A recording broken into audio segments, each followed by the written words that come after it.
In today's video, I'm going to teach you how to create waterfall charts in Excel.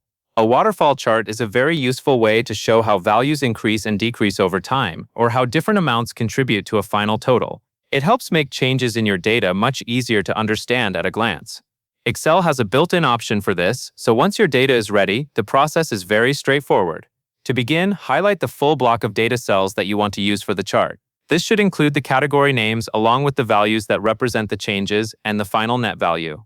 It is important to select the entire range before inserting the chart because Excel uses that selection to build the waterfall layout correctly. If any part of the data is left out, the chart may not display the way you expect. After your data is selected, move to the top menu bar and click the Insert tab. This is where Excel keeps all of its chart and visualization tools.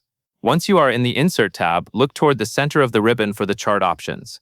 You will want to click the icon labeled Insert Waterfall, Funnel, Stock, Surface, or Radar Chart. This menu groups several chart types together, so take a moment to make sure you are choosing the correct one. When the drop-down menu opens, click Waterfall. Excel will immediately generate the chart based on the data range you selected.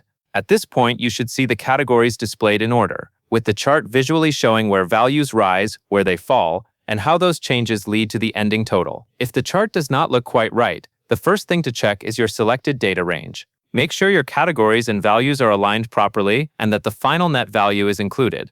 Clean, organized data usually leads to a much clearer chart. It is also helpful to make sure your labels are easy to read, since waterfall charts work best when each category clearly explains what the increase or decrease represents.